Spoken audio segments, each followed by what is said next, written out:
This is the Lockpicker 1969, and welcome to my channel, and welcome to this next episode of Interview with a Lockpicker. Today's guest is Trucking Lock. Say hi.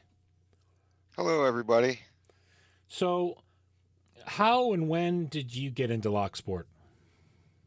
Well, it was about a year ago, just a little over a year ago. My girlfriend actually had a Sentry firebox from Walmart, and she had lost the key, and it was locked, and she wasn't sure if there was anything of value in there, and she asked me if I would be able to get into it, and well, me being me, I kind of accepted the challenge and jumped on YouTube real quick and did a quick search and found a lockpicking lawyer video where he picked a Century Firebox very similar to the one I had.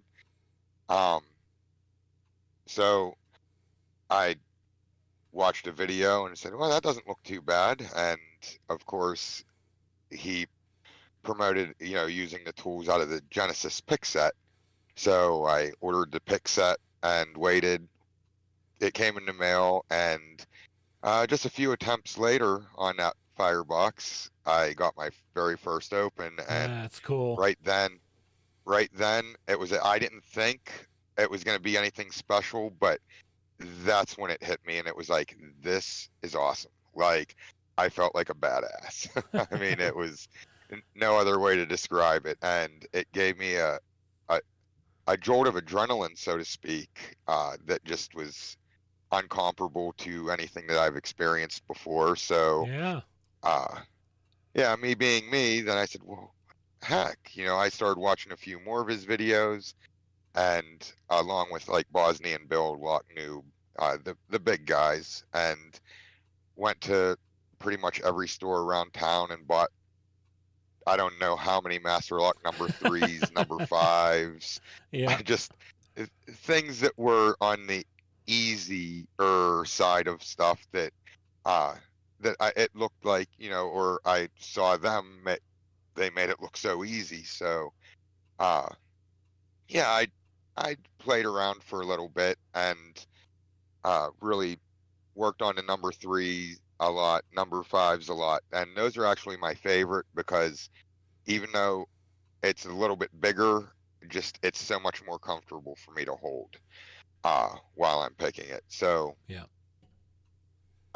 again, me being me, anything I do, I jump in and I mean, I just immerse myself in it and just started buying different pick sets, different locks, Like what? hit up eBay. Like what? Go ahead. As far as pick sets, Yeah. I have like the Praxis set from Dangerfield. I have a couple different Sparrows sets. Um, I actually had multiples of the Covert Instruments Genesis set. Uh, I think I ended up with 3 sets of those, um, and just some other odds and ends. I mean, things that I wasn't even near in the ballpark for yet. Like, of course, the Sparrow's detainer tool. Yeah. I mean, I bought that. And pretty much anything at the time that drew my attention, I was like, ooh, I want that. But due to my limited exposure into the actual realm of lock sport, the only ones I really knew were Peterson and Sparrows. Mm-hmm. So I didn't really know of Southord. I mean, I knew of them, but then I looked and I was like, well, I have this Dangerfield set. Everything I had, the Southord really didn't appeal to me as like the flashy, like the Praxis had a really cool design to it. The Dark Shift, aesthetically looks very pretty to me, with the skeletonized handles and stuff. The Nightcrawler set was another one that I purchased, No, I had. and Hey, I have the Dark Shift set because I did give it away as one of my giveaways one time, and I liked it so much that I picked one up to throw into my one of my coats that I put on regularly. So I have a set with me when I go out. yeah, And it, I found messing around with the one thing I've heard since I've come back is you don't need to have the plethora of tools. The basic set will suffice, and that's true for the most part. But as you know, each pick offers something unique. Yep. Like I can feel things with the Sparrows that I can't feel with the Peterson, but I can pick things with the Peterson that I might not be able to pick with the Praxis. Yeah. So having the versatility in my eyes, I mean, and with my what I used to do, I'm like I want it all. Yep. So um, but yeah, I really dove into it kind of hard, you know, doing all the master locks and the Brinks and the Walmart brands. Mm-hmm. Uh, for a few weeks, probably 2, 3 weeks. But I was also hitting up eBay and I bought a dozen 1100s and a dozen 410s because I watched and that was a milestone lock. Like that was like, ooh, that's okay. I'm breezing through these master locks. I'm going to do this 1100. And there's one 1100 in particular. It will be in a future video of mine. Um, it kicked my butt. I mean, I went from doing a number three. I didn't know really about the security pinning. I didn't know that it's a Ah, whole different breed. gotcha. So, because I wasn't really watching to gain information, because the stuff I was watching them pick, they were in the upper echelons, you know, doing the red belt locks and stuff like, you know, like I was watching for the stuff that was like, wow, that's really cool. I wasn't looking in where I was at. Yeah. So I didn't really do any homework and that kind of burnt me. And after about 2 weeks of fighting with that 1100 and maybe getting 3 pin set and then hearing like, I just quit. I got frustrated. I got Mm. quit, or, you know, I quit, walked away from it. And, uh, even though I walked away from it, I would still pick up, you know, like a number three or a number five or even a 140. Every now and then again, the love for it went away, but or the love for it never went away, but the passion did. The want Yeah. to get better. Yep. Um, and then it was about almost 2 months ago, right when I first started my channel. Uh, I was outside smoking a cigarette, and I just opened up YouTube and here's a sadistic picker video that was uh as a you may like video, and I was like, well, Yep. who's this sadistic picker guy, you know? And I saw he didn't really have you know, it wasn't a big channel, and I'm like, well, heck, you know, like I'm no stranger to checking out small channels. So I click on him, and that was the best thing I did because he yes, he follows the kind of the same format as everybody is. Hi, I'm, you know, welcome back to the channel, you know, this is what I'm doing. And his it was more raw Oh emotion. yeah. Like he really conveyed the I felt his happiness when he was excited, and then I felt his frustration whenever he was really fighting with the lock. Yep. And I was like, this is cool, like this is awesome. And I watched a few more of his videos and I was like, you know what? Like, I'm going to get back into this. And there's been a couple people I've reached out to whenever I first started, and, you know, really, because the Sadistic Picker was the first small channel in the locksport community that I really I started watching. And then because I watched him, the algorithm linked me to other people as well. I started suggesting other people, like Lady Locks, DMAC, you know, like there's a whole list of people, and I'm like, I had no idea Yep. that there that this that this existed, and it kind of that in its entirety kind of drew me back in. Well, I reached out. Uh, I know I wrote a letter to you. I wrote a letter to Sadistic Picker, an email. You know, a couple others that I expressed my thankfulness to you guys, you know, for doing what you do. If it wasn't for your channel and some, you know, your shout outs and the interviews, that exposed me to people I might not have found out about until much later. Good. And, you know, I'm happy that I found them because everybody can teach everybody something. Yes. and I've learned a lot from a wide variety of people, and watching these channels. And a friend of mine actually, he knew I was getting back into it, and he suggested that I start my own channel. Yeah.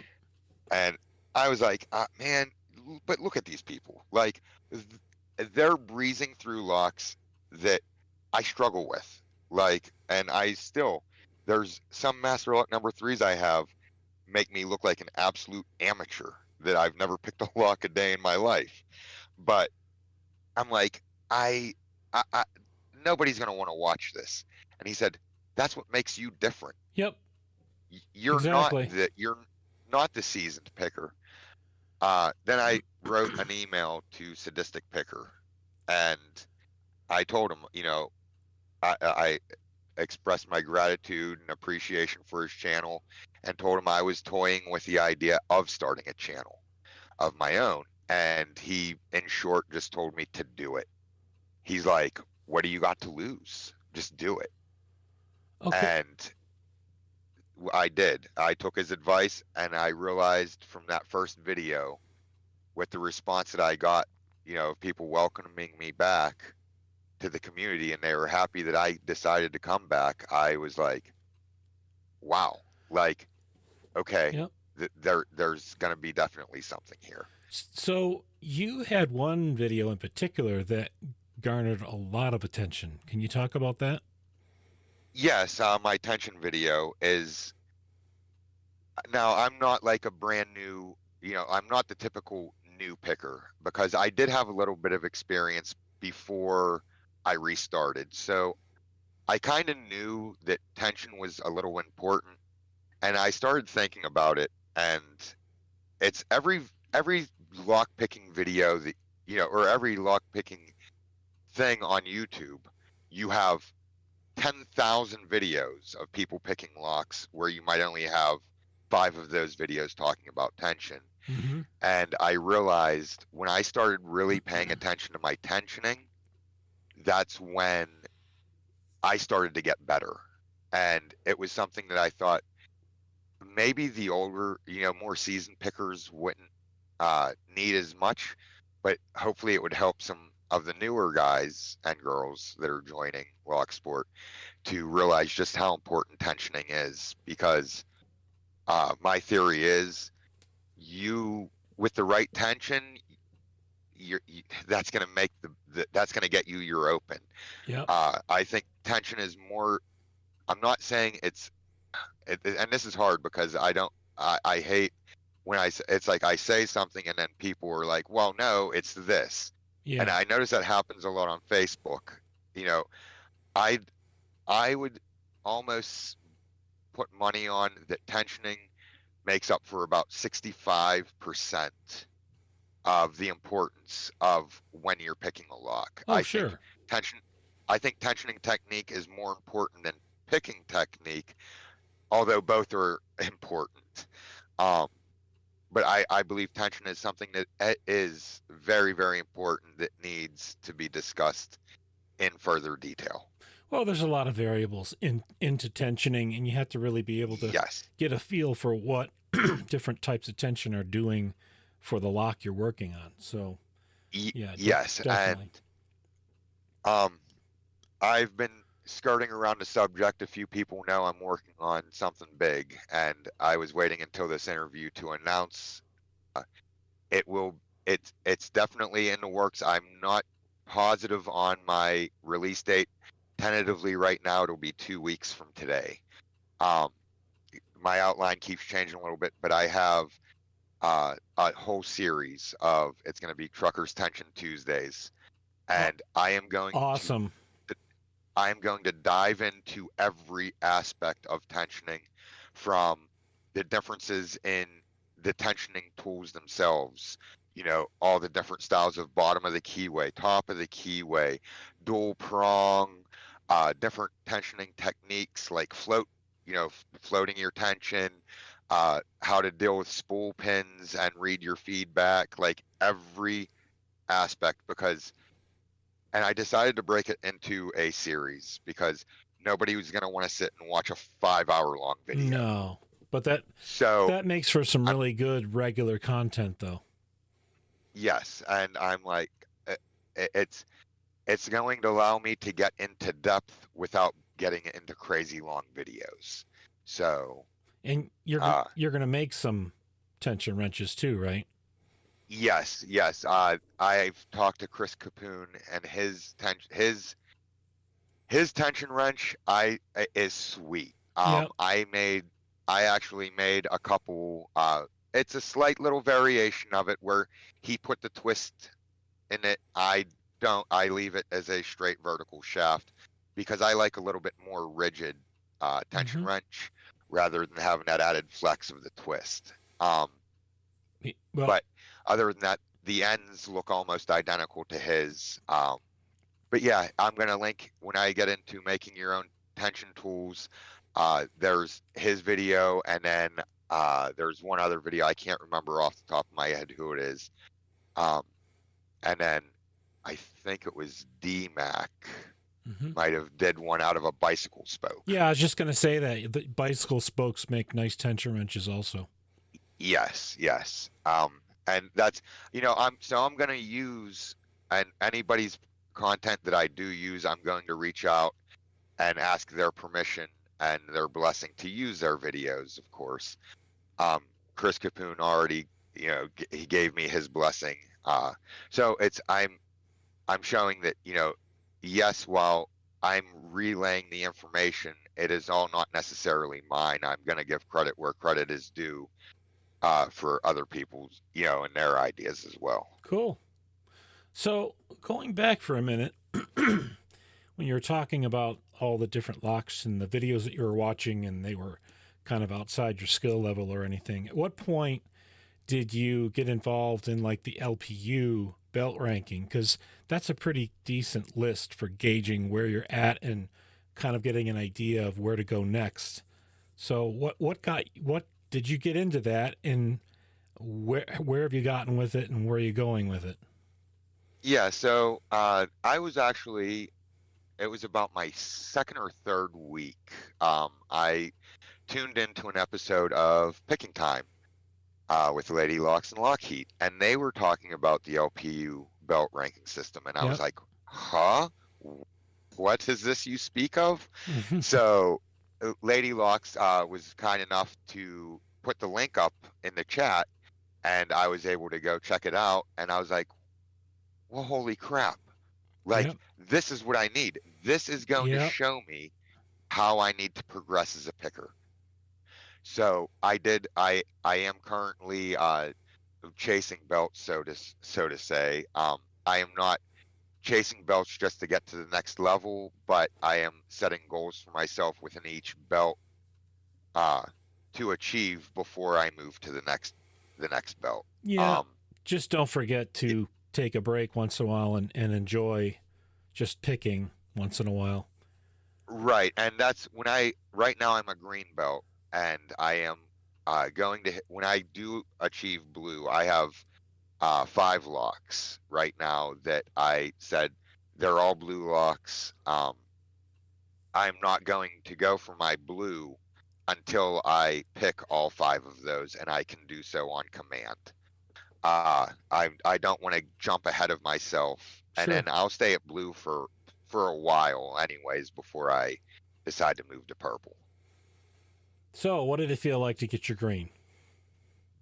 It felt great. You had I a was you actually had a lot of surprised. encouragement, as I recall. So, Oh yeah, there was and I can't thank people enough for all the encouraging words and advice, and that's one thing that uh it really blew me away. I mean, whenever you have guys like Pick Smith and guys that have been doing that, guys and girls that have been doing this for a while, and it's even though I'm new, it's like, hey, I just met you, but I'm going to treat you like I've known you for 20 years. mm-hmm. I was blown away with that, and it was uh there's been a couple times where I was starting to get defeated. Yeah. I believe it was when I was going for my right before my getting my green belt. This is right. right when I was getting ready to leave Orange, um, I experienced my first case of the Oh doldrums. yeah. Yep. And Lady Locks actually sent me a video from Fish Picks, I believe it She did the was. same thing for me. And I couldn't thank, that was awesome. Like, I watched the video and I was like, okay, okay. And I waited, it lasted for about 2 days. And then all of a sudden it was like, it came around. But then all of a sudden, boom, boom, boom, boom, boom. Like, okay, these locks that I was like, it would take me 2, 3, 4 minutes, now half the time. And I'm like, wow. And then I tried the Master Lock 576, um, which I previously was unsuccessful at. And I got it on my second attempt. And I was like, I am better. Like, Yep. holy crap. Like, that was true. And so, yeah, that was a neat to experience that video called it, like, Yep. It sure did. called it out. Yeah, it did. And I was like, that was awesome. All right. So, last question before we wrap up. You more recently have been getting into challenge locks. Can you talk about that a bit? Yeah, I haven't done my first challenge lock yet. They are in transit. Ah, I have a couple coming from Sadistic Picker and from Picksmith. And all Picksmith told me was, I have an easy one. One is going to be a little bit of a fight, and a hard one. And if he says it's hard, I can only imagine. But I know him as well, and I don't think he would give me something that would be insanely hard. I think it'll be hard for me. But mm-hmm. I've always loved mechanical things, and locks are just nothing but a mechanical puzzle. Yes. So the challenge locks, I'm gonna look forward to them, because now I get to appreciate the hard work and effort that people have put into these locks Yes. to make their own puzzles, so to speak. Yep. So yeah, I'm looking forward to it, and I already have some plans whenever I make my challenge lock, that I've taken some pages from some pretty good challenge lock makers, as Yep. Jay Gabriel and Oh yeah. Picksmith, and yeah, so that just I've been told by Jay Gabriel that I like you. You have the evil inside of you. So Yep. Yep. Yeah, I sent a couple T-shirts out to both Jay Gabriel and Picksmith, and essentially they said challenge lock, evil genius, and mad scientist on them. nice. So, is there anything you'd like to say to our audience before we wrap up? Yes. If expect this goes more towards the beginners, and even people starting to feel defeated or hitting a wall. Don't get discouraged. I mean, it's easy to get discouraged, but just don't give up. Um, if you feel like giving up, just keep pushing forward.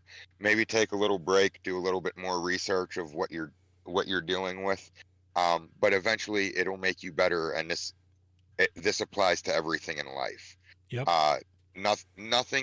Nothing hard is ever easy. Yeah. So Well, I live by that. nothing worthwhile is easy either. Right, exactly. So yeah, just don't give up and keep working for your goals and ambitions, and eventually you will reach them. I want to thank you for this interview. This has been a lot of fun. I really enjoyed getting to talk to you during the pre-interview as well. That was a blast. Yeah, it was. So I guess with that, we'll wrap up this one. If you are currently a subscriber, thank you. If you are not yet a subscriber, please hit that subscribe button. Hit like on the video, because that does impact us as YouTubers. Turn on notifications and all so you can be made aware of new interviews like this one, as well as my other content, including giveaways and the drawings for them. And thank you for listening.